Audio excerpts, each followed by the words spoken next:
Magandang araw sa ating mga kabayan mula Luzon, Visayas at Mindanao at siyempre sa ating mga kabayang OFWs and migrants. Magandang araw mga kabayan. Ngayong araw, nandito tayo, dumako tayo sa ibang syudad, ibang lugar, ibang area. Dahil mostly, nasa District 5 tayo ng lungsod ng Maynila. Sa ngayon po, nandito tayo sa Rodriguez Rizal para matulungan din ang mga seniors dito. Pinangunahan po ito ni Ms. Mara Tamundong para ma-registered ang mga senior dito sa Rodriguez Rizal. Dala-dala niya ang National Commission of Senior Citizens. Sabi nga, para hindi na rin sila mahirapan kung wala silang gadget, hindi rin sila mahirapan kung di nila alam kung paano mag-fill up at kung walang signal or walang ano. So dala-dala na po ni Ms. Mara dahil may encoder din na kasama para ma-registered ang mga seniors dito sa area no ng Rodriguez Rizal, mga kabayan o Montalban. Pero kahit hindi po tayo pinalad, mas pinalad naman po ako makita ang katotohanan sa buhay natin na dapat hindi ka lang maglilingkod dahil kailangan mong maupo. Kundi kailangan maglingkod ka talaga kung meron kang pagmamalasakit at pagmamahal sa iyong kapwa. Kaya ako po ay nagdesisyon bumaba right after election. Nag-food feeding program po sa kabuuan ng Maynila. Araw-araw ako po ay lumalakad at nagbibigay food feeding program sa 3,500 na mga kabataan. Pero ang tanong po dyan, ganito po paano po ako nagpunta sa senior citizen? Kasi po, nang bumababa ako sa bawat programa ko, ang unang-unang pumipila ay mga senior citizen. Nagtaka po ako. Sabi ko, bakit kaya nandito ako na senior? Samantalang mga 3 years old, 4 years old, 5 years old, hanggang 7 years old, 10 years old, ang aking pong binibigyan ng food feeding program. Si Jollibee po ang kasama ko. At dala-dala ko po ay bola na pambata.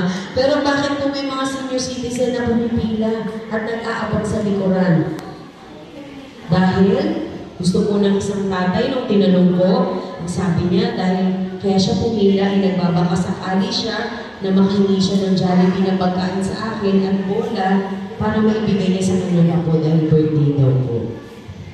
So doong araw po na yun, ang nagbigay sa akin ng kumbaga naantig po ang aking puso na sa edad po ng mga senior citizen nakikipaglaban pa rin sa buhay. Nag-struggle pa rin para makatulong pa rin sa pamilya. Nag-struggle pa rin para lalong makapagpasaya ng mga apo at anak. Kaya doon po nag-umpisa na tinulungan ko po ang mga senior citizen dahil nakita ko po kung anong halaga ng mga senior citizen dahil unang-una, napakahirap magpalaki ng mga anak. Napakagastos. Hindi lamang emotional, physical, kundi yung pag-aalala mo sa araw-araw na paano mo kaya makakainin ng mga anak ko kung ang sarili ko hindi mo mabigyan ng tamang gamot. Kung ang sarili ko hindi mo mapacheck up o yung nararamdaman ko, paano kaya ako tatagal sa mundo na to? Paano mo kaya bubuhayin ng mga apo ko at masiguro na sila talaga ay magkakaroon ng magandang kinabukasan? Ano po ang kasagutan dyan? Ang kasagutan po dyan, ang totoong taong maglilingkod, ang totoong taong tutulong ay bababa sa anumang oras at hindi na bumintay ng leksyon. Yun po ang aking ginawa sa ating mga kababayan sa Maynila. Habang nag-food feeding program ako, kasama ko na po yung mga senior citizen, nagbibigay po ako ng programa para sa kanila na kung saan niyakap ko po ang mga senior citizen at ang gusto kong mangyari magkaroon sila ng totoong programa, lalo na po kayo. Na ang totoong programa ay maibaba at kailangan ang mga karapatan at benepisyo ng mga senior citizen ay malaman po ninyo. Salamat po. May dala po akong bote kasi medyo paus na po ako sa 2 taon mahilig ako nagsasalita. Pero maliit na bagay po yan Dahil ang gusto ko po talaga, mawalan man ako ng boses dahil po ako ay nakatulong sa ating mga senior citizen. Na marapat lamang na magkaroon ng totoong programa. Hindi na tayo tatagal sa mundo, isang beses na po tayo mabubuhay. Baka hindi pa tayo umabot ng 100 years old, swerte na lang kung abutin natin yung 1 million kapag nabuntok ka ng 100 years old. Kumbaga, hindi na po natin kailangan pahintayin na na tayo po ay hinang-hinana bago natin maramdaman na may tulong ang ating gobyerno. Dahil may kulang po ang ating gobyerno, ang kailangan lamang ang maglilingkod ay bababa po para sa inyo lahat. Aba nung eleksyon na, di ba? Bumababa sila, bahay-bahay, nagtsatsaga. Pawis na pawis, nangingitim yung braso, yung mukha. Nahihilo, pumapayat, nagugutom. Pero bakit nila tumis? Kasi gusto nila paglingkod. Kaya dapat panindigan mo yung paglilingkod na gusto mong gawin sa iyong kapwa. At lalong higit sa lahat, kung ang ibababa mo ay totoong programa, kahit magbahay-bahay ka pa, kahit pawisan ka pa, katulad ng ginawa ng eleksyon, gawin mo talaga. Dahil ang pagkakaroon ng responsibilidad sa kapwa ay hindi lamang sa salita, kundi ito po ay ginagawa. Kaya ako naman po ay hindi talaga nagdalawang isip na bumaba para sa ating mga senior citizen dahil unang-una ako po ay isang magulang na rin. At nararamdaman ko po kung anong pinagdaraanan ng mga magulang ko bago po ako tumutong sa aking edad at bago po ako nag-iisang maratamundo. Marapat lamang na ang mga senior citizen po natin ay higit na bigyan ng importansya at pasasalamat. At ito ay mangyayari lamang kung magbibigay ka ng totoong programa. Maraming salamat. So bakit po ako nandito? Sapagkat ako po ay tumutulong sa National Commission of Senior Citizen para sa online registration. Ano po ang NCSC? Ang National Commission of Senior Citizen ay isang ahensya na tahanan po ng mga senior citizen. Di po ba kapag may problema ang mga senior citizen, lalapit ka sa barangay, lalapit ka sa City Hall, pipila ka sa PCSO, pipila ka sa DSWD. Ito po ay tahanan nyo na hindi na kayo maliligaw kung hindi ito po ay pwedeng mapitan para sa inyo. So binigyan na po kayo ng tahanan para sa inyo.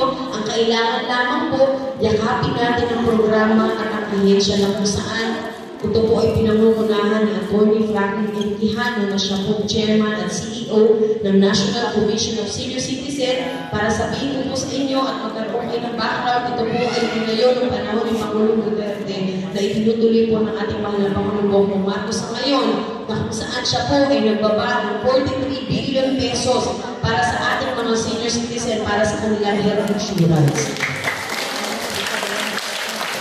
So bakit hindi po natin ibababa at ipapaalam sa inyo na mayroong ganitong klaseng programa para sa inyo? At marat naman to, kasi hindi ko na po kailangan hintayin pa na sila ang gumalaw. Kung busy po sila sa life nila, maging busy na lang po ako sa mga senior citizen. Di po ba? Kaya ako naman, sabi ko nga po, lahat naman tayo may pinagdaraanan, sino po ba ang perfecto ang buhay?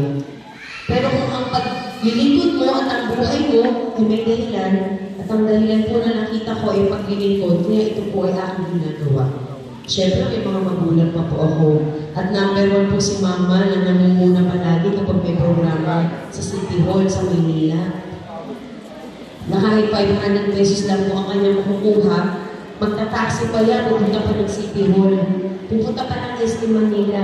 Kakain pa po yan doon, hindi pa makukumpento yan, bibili pa ng tinapay po yan. Dahil sabi niya, bawal lang ng ganito, bawal lang, kailangan ko ng tinapay na ganito, yung mga pampapayat, yung wala ng cholesterol. Ibig sabihin yung 500 na makukuha niya, hindi na pa makakauwi sa bahay, matatapos na sa SD Manila. Pero, ang pakiramdam po ni Mama, tinanong ko, Ma, nakakahiya naman yung 500 pesos. Bibigay naman ko para sa iyo. Sabi ni Mama, huwag mo na akong awatin. Kasi yung 500 pesos kayo na maliit yan para sa paningin ng iba. Pero ang pakiramdam ko, buhay pa pala ako. Naalala pala ako ng gobyerno natin. Kasama pala ako sa listahan ng may benepisyo na makukuha.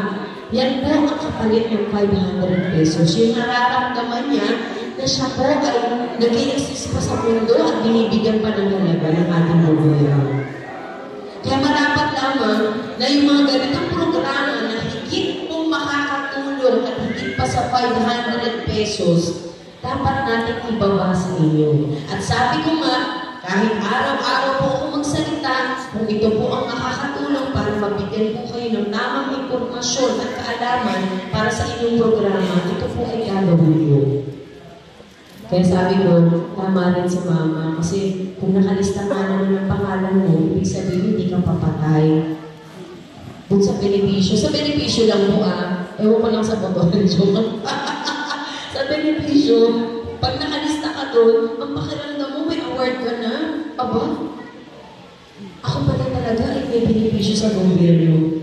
So sinabi ni Mama, yung 500 pesos na yan, kulang na lamang i-laminate na lang yan. Biglang palatandaan na siya ay kasama sa benepisyo. At syempre, si Mama naman, anak ako talaga, pumili lang naman ako ng French baby kasi alam mo naman, bawal na ako sa mga tinapay na mga cholesterol o pagkain.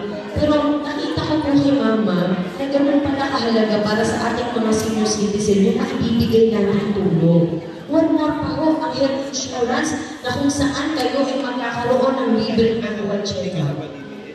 Magkakaroon kayo ng libreng check-up sa mata, sa tenga, sa ngipin, sa puso. Meron kayo libreng ultrasound at magkakaroon kayo ng mga gamot. Di ba? Mas more than pa sa 500 pesos. At least yun po, tatagal man lang. O na, ikaw na. Sige na, go. Kaya natin yan. Sige. Sige na, nandito pa naman ako Ayan.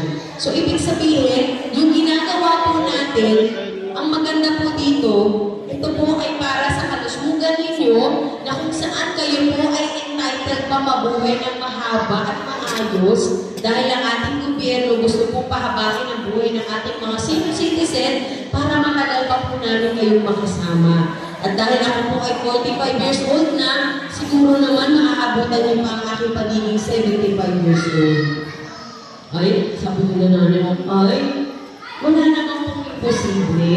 Lalo na, kung pagtutulungan po natin ang mga programa na ibababa po sa atin. Kung ako nga po, isipin ninyo, maliit na babae, nag-iisa. Pero bakit kinakaya mo po ang pagbaba sa bawat barangay? Dahil kayo po ang nakita kong inspirasyon at dahilan para ako po ay hindi mapagod. Lalo na kung makikita ko si nanay, si tatay nangingiti at hindi na mag-aalala masyado, napakalaking bagay po sa akin mo dahil ibig sabihin yung aking ginagawa ay para sa kabutihan po natin lahat. Kaya bakit po ako mapapagod? Basta lang wala akong kalapatan dahil kung kayo nga may mga nararamdaman na pero lumalaban pa rin sa buhay, pinipilit pa rin ang kayanin ng lahat dahil para sa ating pamilya, sa ating mga anak, at higit sa lahat, mabigyan pa po tayo ng pagkakataon ng Panginoon na makapaglingkod. Di po ba ng panahon ng pandemya, napakahirap ng buhay. Aba, paglabas mo lang, makalangap ka ng hangin, baka mamaya, bukas patay ka na. Ganun po naman ang buhay natin. Ibig sabihin, ito pong paghaharap natin ngayon ay isang malaking biyaya na tayo po ay nabigyan pa ng pangalawang pagkakataon ng Diyos na tayo po ay magkita-kita para sa iisang adhikain na tayo po ay magtulungan para sa tamang programa ng ating mga senior citizen.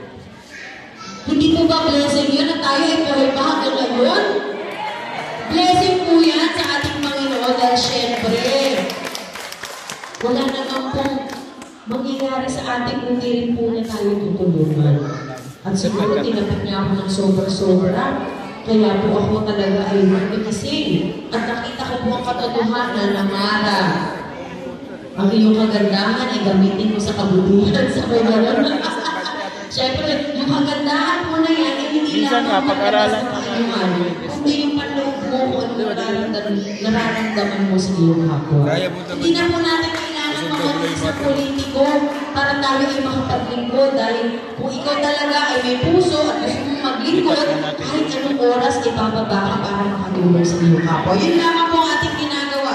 Para sa all administration, unang-una, ito po ay ginagawa ng National Provision of Senior Citizen para magkaroon ng database ang mga senior citizen. Bakit po? Para hindi na kayo naliligaw ang papel nyo na punta sa kabilang City Hall. At ang papel nyo, ililipat na naman sa inyo, pipirma na naman kayo ng panibago. Sasabihin ni nanay ni tatay, Diyos ko, kada pila may pipirmaan, ano ba naman ito? Ubus na ang pera ko, pambili ng ballpen, pirma na naman. Ito pong database na ito ang magiging basihan para malaman ng ating gobyerno kung ilan po ba talaga ang bilang ng mga senior citizen na kailangan tulungan at babaan ng programa. At ano po ba ang programa na dapat tutukan sa ating mga senior citizen? Number one, syempre yung health, yung gamot, at yung facility ninyo sa mga ospital na kayo po ay matulungan. Di po ba? At syempre pangalawa, hindi na kayo maliligaw. Yung pangalan niyo, baka maging Gabby Concepcion Gatay o Richard Gutierrez. Diba? Yun ay sarili mong identity na kapag sinabi mo ang iyong pangalan, ikaw talaga ito, may benepisyo ka talaga. Bonggang-bongga si tatay, nakalista ang kanyang pangalan. Di po ba ang sarap sa pakiramdam? So ito pong ginagawa natin online registration, kung iisipin ninyo, naku, online, baka mamaya may bayan yan ha, baka mamaya singilin nyo kami ha, dahil wala kaming internet at cellphone. For Diyos por Santo, wala po maniningil sa inyo. Dahil ang totoong programa, hindi po maniningil sa inyo, kundi ito po ay libreng paglilingkod, lalo na kayo po ay naglingkod sa inyong mga pamilya. Kaya tay, kung may maniningil sa iyo, isumbong mo sa akin dahil bawal yan. Kaya po kami nagbababa ng mga encoders para mabigyan po kayo ng libreng assistance. Kung wala po kayong cellphone na may internet, meron pong cellphone na may internet. Kung hindi po kayo masyado makabasa, ma-assist po kayo para ma-fill upan yung mga nasa online. At the same time, para hindi na po kayo masyado mahirapan. Sasabihin ni tatay, Diyos ko, ano ba naman ito sa cellphone? Hindi ko na makita, mag-fill up ka. Tapos pagbaba ko sa barangay, panibago na naman phone. Pupunta ko ng City Hall, form na naman. Marami ng papel pero walang programa. So ito po, magiging basihan na ng National Commission para kayo po ay magbabaan na ng programa dahil nandiyan na po ang budget ninyo para sa health insurance. Tama po ba?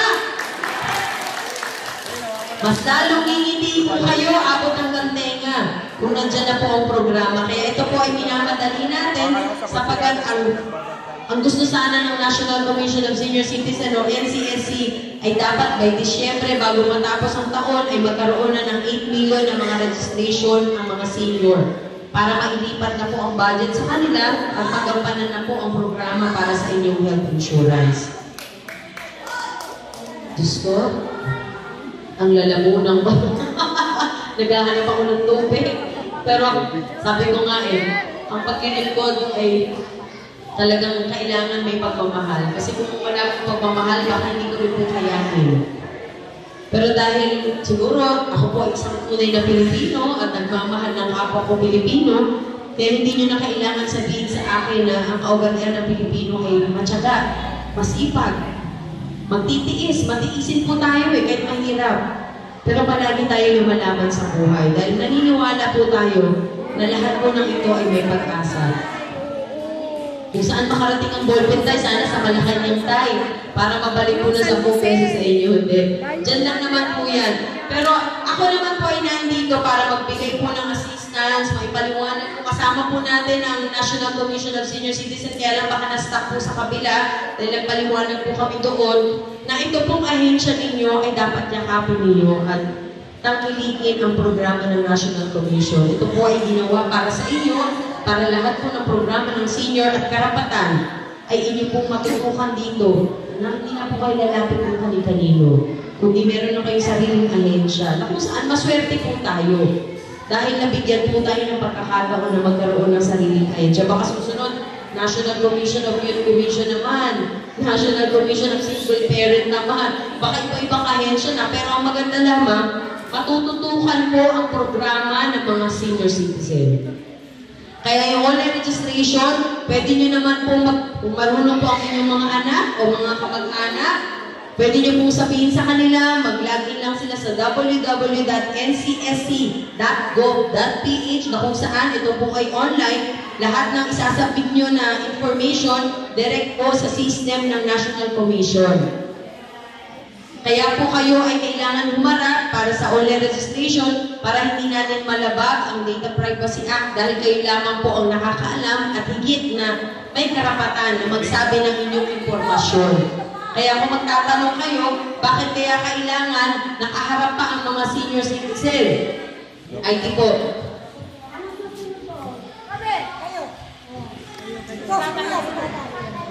Yan ako si nanay, si tatay, umiinit na ang ulo. Oo, ayan. Pero wag po kayo mag-alala. Kahit na sabihin pa natin na tayo ay maghintay ng kaunti, alam ko naman napakahalaga ng oras ninyo dahil nagluluto, namamalengke, nagbabantay ng apo, nagbabantay ng tindahan, kailangan pa maglinis, maglaba. Ito naman po ay para sa inyo. Ibig sabihin, hindi lamang po kayo makikinabang ng isang araw, kundi yung pangkalusugan po ninyo na ating pinapangalagaan ay talagang makukuha po ninyo sa programa nito. Kaya kahit nasabihin pa natin nag-spend tayo ng isang oras, 2 oras, 3 oras para nanood lang kayo ng telenovela sa TV. Para lamang po kayo nanood ng sine na libre, kaya manonood. Para kayo nagsumba. Pero paglabas po ninyo dito, nakangiti kayo dahil ang pag-asa ay narito. Lalong-lalo na, thank you. Lalong-lalo na syempre, ito po ay para sa kalusugan ninyo. Ayan, inom lang ako ng tubig. Hindi na po ako mahihiya, Kasi alam ko baka mas naumuho pa kayo sa akin, pero tayo, ang gwapo-gwapo mo tayo. Ang ganda pa ng salamin mo tayo. Bro. Meron. Yung mga encoders po natin, hindi po makakawala yan.